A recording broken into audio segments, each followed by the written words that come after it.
saudara-saudara yang dikasihi oleh Tuhan Yesus Kristus, kembali dalam renungan kita hari ini yang terambil dari Injil Matius pasal 15 ayat 32 sampai ayat 39. Mari kita berdoa. Terima kasih Bapa Surgawi, hari ini kebenaran firman yang akan hamba sampaikan. Engkau memberkati setiap para pendengar sehingga mereka dimampukan untuk mengerti kebenaran firman. Terima kasih Tuhan, dalam nama Yesus mengucap syukur dan berdoa. Haleluya, amin. Shalom saudara-saudara dikasih Tuhan Yesus Kristus. Kita boleh belajar kebenaran firman. Mengapa kita harus belajar firman? Supaya kita dilatih untuk mengerti kebaikan Tuhan. Kita dilatih untuk mengerti perkara-perkara yang datang dari Allah. Kita dilatih untuk setiap saat, setiap detik untuk beriman kepada Dia yang menciptakan segala sesuatu, yang tidak ada menjadi ada. Kalau firman Tuhan saat ini, saya akan berikan tema Allah tetap peduli. Tema kita adalah Allah tetap peduli. Saudara-saudara dikasih Tuhan, mudahnya manusia menyerah dalam setiap keadaan hidupnya. Mudahnya manusia berputus asa dalam situasi-situasi yang tidak menentu. Kita melihat situasi yang terjadi para murid ketika Yesus menyampaikan pertanyaan kepada mereka. Engkau harus memberikan begitu banyak orang yang saat ini ikut untuk mendengar firman, untuk mendengar ajaranku. Engkau harus memberi mereka makan. Mujizat Tuhan Yesus, Dia memberi makan 4.000 orang ini, dan tidak termasuk yang perempuan, tidak dihitung, berarti 4.000 lebih. Dia memberi makan bagi mereka. Adalah mujizat Tuhan yang luar biasa. Di dalam hal ini Yesus ingin melatih para murid-muridnya. Maka Yesus berkata kepada murid-muridnya, engkau harus memberikan makan bagi banyak orang ini. Maka murid-murid saat itu mulai bertanya, mulai bingung, mulai merasakan bagaimana mungkin dalam situasi seperti ini, dalam keadaan di mana tidak ada orang yang menjual roti di tempat ini, bagaimana mungkin kita bisa memberikan mereka makan. Saudara dikasih Tuhan, di sini kita baru belajar mengerti betapa banyak murid yang saat itu sudah melihat tentang keajaiban-keajaiban Tuhan, tetapi mereka belum mengerti tentang kasih setia Allah, kuasa Allah yang hebat, yang dahsyat. Karena itu mereka mudahnya berputus asa. Ini juga terjadi dalam ruang lingkup kehidupan kekristenan. Kehidupan kita hari ini, kita mengaku kita adalah anak Tuhan, orang percaya kepada Kristus, tetapi kenyataan dalam kehidupan kita, ketika dalam situasi kesulitan, kita mudah menyerah dalam situasi tersebut. Kita mudah berputus asa. Demikian murid-muridnya berputus asa. Bagaimana mungkin kami tidak bisa memberi makan bagi mereka? Secara logika mereka berpikir ini tidak masuk akal. Saudara dikasih Tuhan, kalau kita dalam masalah, kita tidak dapat memikirkan dengan baik lagi. Karena itulah kadang kita berputus asa dalam setiap kehidupan kita. Saudara dikasih Tuhan, kita lupa bahwa ada Allah yang telah memelihara keadaan kita sampai hari ini. Dari masa lampau Allah tetap memelihara, dan sampai masa sekarang Allah tetap pelihara keadaan hidup kita ini. Karena kita lupa akan semuanya ini. Murid-murid lupa tentang siapa Yesus. Mereka tidak mengerti bahwa Yesus sanggup melakukan perbuatan-perbuatan yang hebat. Karena itu murid-muridnya sedang diproses oleh Tuhan, dilatih oleh Tuhan dalam situasi tersebut. Apakah mereka sungguh mengerti tentang siapa Yesus yang sesungguhnya? Saudara dikasih Tuhan, dalam hal ini kita lihat bahwa keputusasaan mulai timbul dari wajah para murid-muridnya. Saudara dikasih Tuhan, dalam kehidupan kita, saya percaya ada banyak orang yang saat ini berputus asa dengan hidupnya, yang merasa tidak aman dengan hidupnya, yang menyerah dalam keadaan kehidupannya hari ini. Karena situasi ada masalah yang luar biasa, yang ia tidak mampu atasi, dia tidak mampu lalui, maka dia mudah menyerah, berputus asa. Dia lupa bahwa ada Allah yang hebat, Allah yang mampu melakukan segala sesuatu, Allah yang dahsyat dalam segala sesuatu. Karena itu, ya lupakan semuanya itu. Saudara dikasih Tuhan, dalam hal ini saya akan memberikan suatu kesaksian supaya setiap orang yang berada dalam dilema, kesulitan, mereka juga dapat dikuatkan melalui kesaksian secara pribadi. Di mana saya dulu dalam masa-masa saya kuliah dari Kupang sana untuk datang ke Jakarta, dan di mana keluarga saya, orang tua saya bukan orang kaya.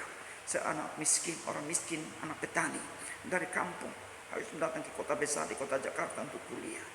Bagaimana kehidupan saat itu, ekonomi pas-pasan. Sudah dikasih Tuhan, ketika kuliah, saya tahu semester 8, 9, 10, di situ terasa yang luar biasa. Karena saya malu. Karena apa? Saya tidak dapat membeli pakaian. Karena saya tidak punya sepatu yang bagus. Karena saya pernah ditegur waktu saya datang di sebuah gereja. Kenapa engkau pakai sepatu olahraga? Saya jadi malu rasanya, saudara dikasih Tuhan. Keadaan seperti itu. Demikian biasa saya dengan kawan saya, kami pergi untuk ngamen di mobil-mobil, di bis Jakarta, keliling-keliling mencari uang. Untuk apa? Untuk beli sabun dan odol, untuk keperluan sehari-hari. Itu banyak hal terjadi. Dan suatu saat saya juga pernah tinggal dengan seorang keluarga yang dimana mereka juga dalam kondisi bukan orang kaya, dalam kesadaran mereka. Ketika saya lapar, saya mikir apa yang saya harus makan. Akhirnya apa, saya dan kawan saya mengambil buah pepaya. Pas di situ ada pepaya yang berbuahnya bagus, lebat. Saya ambil buah pepaya dan kawan. Kami bakar buah pepaya mentah itu. Kami makan pakai sambal, dibuat sambal kami makan untuk mengisi perut yang kosong. Demikian saya pernah ambil buah kelapa karena kelaparan. Bagaimana situasi itu waktu di Bogor. Saya merasa seperti itu, luar biasanya kesedihan itu. Sampai seperti itu, rasanya sakit, rasanya saat itu saudara dikasih Tuhan. Dan saya juga untuk menyelesaikan skripsi saya, untuk mengambil ijazah, saya harus kerja lagi. Kerja di rumah orang, seorang yang memang kaya raya di Jakarta. Saya kerja sebagai pembantu. Pembantu tidak enak, karena saya dimaki-maki orang bodoh apa semuanya. Tapi saya tetap melakukan yang terbaik. Saya harus membersihkan. Pagi-pagi saya harus melakukan segala sesuatu dengan baik. Sore menyiram bunga, melakukan segala sesuatu. Dan itulah yang terjadi. Saya berpikir dalam hati, Tuhan, kenapa Engkau jadikan saya seperti ini? Saya tidak mau Tuhan. Saya sudah sekolah teologi, tetapi kenapa begini Tuhan? Saya menangis dalam hidup hati saya. Bisa meneteskan air mata, kenapa Tuhan seperti ini? Keadaan saya seperti ini. Kenapa saya harus bekerja sebagai pembantu? Rasanya malu hati saya, malu sendiri dalam hidup saya. Keadaan kondisi seperti itu. Saya menangis. Sampai saya berdoa kepada Tuhan. Tuhan, Engkau punya kekuasaan, Engkau berdaulat. Engkau Allah yang peduli, Engkau tidak akan membiarkan saya. Saya membaca tentang kitab tentang Yusuf, bagaimana Yusuf yang dibuang, dijual, sakitnya luar biasa. Di Mesir dia harus menjadi pekerja sebagai pembantu. Tidak enak, dimasukkan penjara.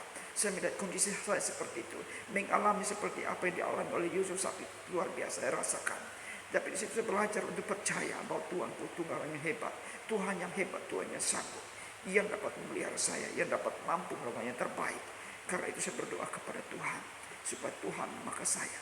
Maka demikian saya bekerja berapa bulan, akhirnya saya mengambil jasa, dan di situ saya melihat. Setelah itu saya boleh sebagai penginjil selama 2 tahun 7 bulan di gereja Kalimantan Evangelis. Dan akhirnya saya menjadi vikaris dan menjadi pendeta gereja Kalimantan Evangelis. Saya menjadi pendeta gereja Kalimantan Evangelis itu bukan karena kebetulan, tapi semua karena kebesaran Tuhan. Sehingga demikian dalam pelayanan ini, saya merasa waktu saya seperti dulu seperti apa. Dan sampai hari ini saya melihat kembali perjalanannya sangat-sangat sakit rasanya. Tapi Tuhan sedang melatih saya untuk tujuan yang lebih besar, untuk pekerjaan Dia yang lebih besar yang dipercayakan, supaya saya bisa membangun orang lain. Saya bisa menguatkan orang-orang dilema, orang-orang yang mengalami dilema, orang-orang yang mengalami keputusasaan. Mereka tidak boleh berputus asa, sebab pada Tuhan yang peduli, Allah yang hebat, Allah yang sanggup melakukan perbuatan yang besar. Itu yang saya alami. Dan saya percaya saudara mungkin mengalami sesuatu yang lain yang seperti saya. Tapi ingat bahwa Tuhan punya kuasa. Allah sanggup melakukan perbuatan yang ajaib. Sehingga sampai hari ini saya bersyukur atas pertolongan Tuhan, atas kebaikan Tuhan. Bukan karena saya hebat, tapi kasih setia Tuhan melatih hidup saya. Kan saudara dikasih Tuhan.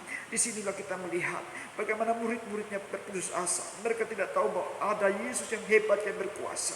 Karena itu mereka lupa tentang Allah, tentang Kristus yang ada di situ. Maka Yesus katakan, apa yang ada padamu hari ini, bahwa ke sini aku akan melakukan hal yang besar, supaya engkau tahu bahwa aku berkuasa, supaya engkau tahu bahwa aku adalah Allah, supaya engkau jangan merasa takut dan gentar lagi. Engkau sebagai pribadi yang tidak mengerti tentang kuasaku, engkau tidak mengerti siapa saya, bawa kemari. Maka Yesus mengucap syukur. Maka demikian apa yang terjadi. Yang 7 roti ini diubah oleh Tuhan dan diberi makan banyak orang, mungkin 4.000 lebih, yang tidak terhitung perempuan dan anak-anak. Betapa luar biasa ya Allah. Ketika dalam situasi itu murid diberikan pertolongan oleh Tuhan. Tuhan katakan, hari ini engkau akan lihat. Engkau harus percaya kepadaku, karena saudara dikasih Tuhan. Saya mau katakan pada kita bersama, Allah tetap peduli dalam keadaan apapun yang sedang saudara hadapi hari ini. Percayalah, Allah tetap peduli. Allah sanggup menyatakan cinta kasih-Nya kepada saudara. Karena itu, apapun yang sudah saudara hadapi hari ini, seperti yang pernah saya alami, saya percaya saudara akan mengalami kemenangan. Dan saya bisa mengalami kemenangan. Itu bukan karena hebat saya, tapi karena kasih Yesus untuk melatih saya untuk menjadi orang-orang beriman, untuk menjadi pribadi yang beriman kepada Tuhan, yang yakin percaya akan janji Tuhan, yang yakin tentang kuasanya, kepedulian Allah dalam hidup ini. Karena itu saya percaya saudara dengan Tuhan, saudara yang firman hari ini, saudara akan berteguh iman saudara, sehingga saudara tidak berputus harapan, tapi saudara percaya kepada Yesus yang sanggup melakukan mujizatnya, yang sanggup memelihara saudara dalam kondisi apapun. Yakin Tuhan tak peduli bagi saudara.